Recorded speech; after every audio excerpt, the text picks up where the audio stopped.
Assalamualaikum warahmatullahi wabarakatuh. Kita lanjutkan pengolahan sinyal digital. Pada materi ini kita akan membahas mengenai sampling dan kuantisasi pada bagian kedua.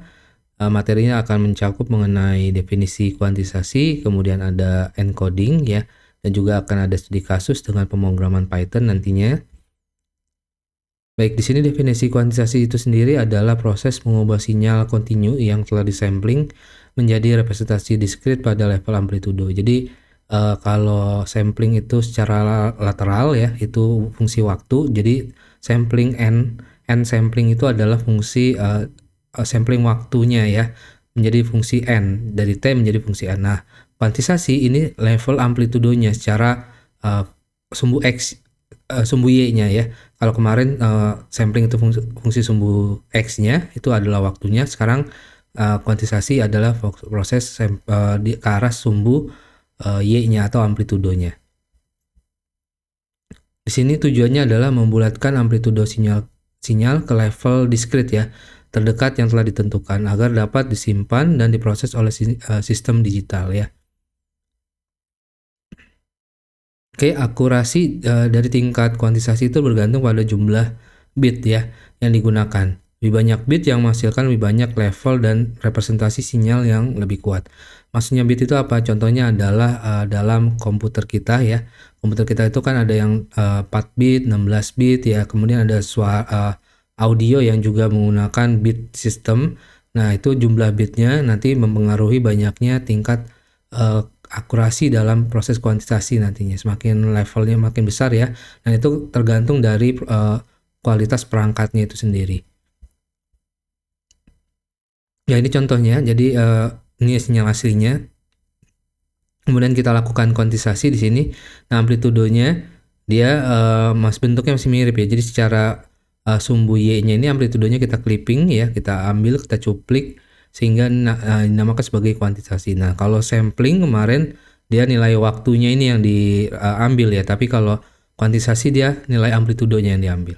Itu perbedaannya ya. Oke, jadi langkah kuantisasi itu adalah kita menggunakan persamaan ini ya. Ini nabla itu sama dengan dr per L, atau dr-nya itu adalah Vmax min Vmin per 2 pangkat B ya.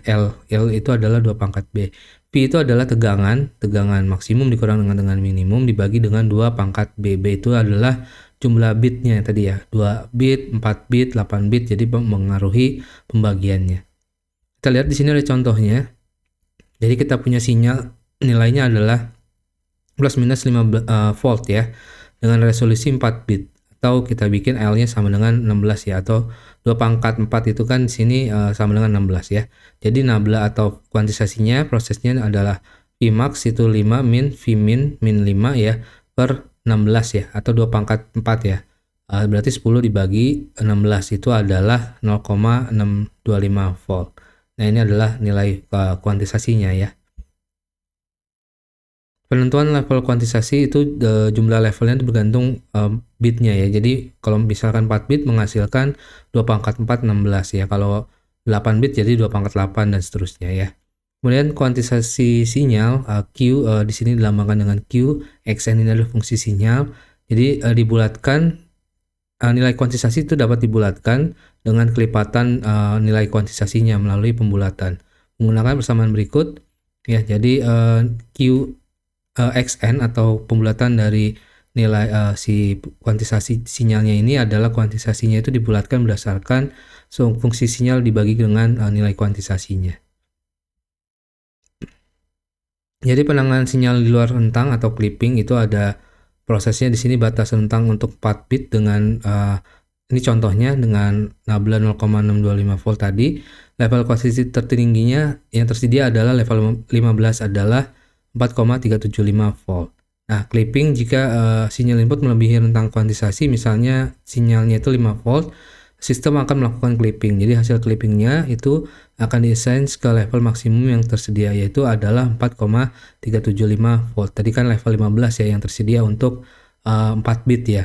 Jadi si hasil kuantisasinya itu akan dibulatkan ke level 15 dengan nilai 4,375 volt. Nah, ini beda-beda berdasarkan jumlah bitnya. nanti ada nilai tertentu ya untuk level-levelnya.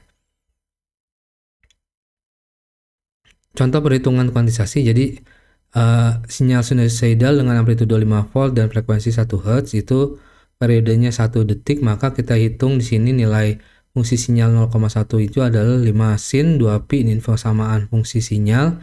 Yang kita dapatkan nilai X untuk 0,1 adalah 2,939 volt.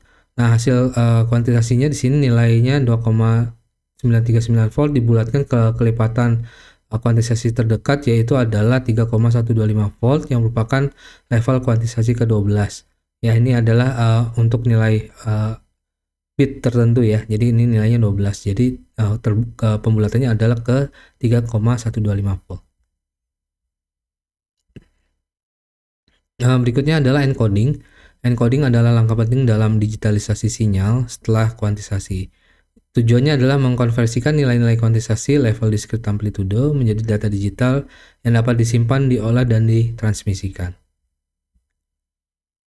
Prosesnya itu mengubah nilai kuantisasi menjadi representasi biner ya. Bilangan biner itu dari kata bi dan biner itu bilangan 0 dan 1 ya, itu 2 ya. Artinya 2 digit 0 dan 1. Terus kemudian jumlah bit yang digunakan atau B itu tergantung pada resolusi kuantisasi jumlah level kuantisasinya.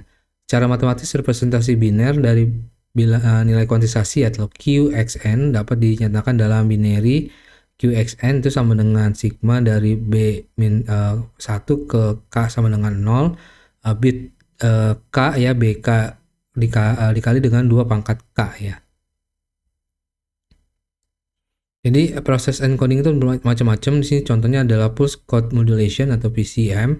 Jadi metode encoding paling umum dalam sistem audio dan telekomunikasi. Setiap nilai kuantisasi langsung diubah menjadi representasi biner dan tidak ada kompresi atau modifikasi sinyal antara kuantisasi dan encoding. Kemudian digunakan pada aplikasi seperti CD audio dan telepon digital. Kemudian ada differential pulse code modulation atau DPCM, melakukan encoding berdasarkan perbedaan antar dua sampel sinyal yang berurutan. Tujuannya adalah untuk mengurangi redundansi dalam sinyal ya. Kemudian mengurangi jumlah bit yang diperlukan untuk merepresentasikan sinyal tanpa mengorbankan banyak informasi karena perbedaan sampel cenderung memiliki nilai absolut yang lebih kecil.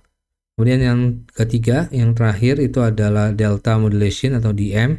Bentuk sederhana dari DPCM, hanya perbedaannya antar dua sampel berturut-turut yang di-encode. Kemudian output hanya berupa 1 bit, 1 jika perbedaan positif, 0 jika perbedaan negatif. Kemudian merupakan metode kompresi yang sangat efisien.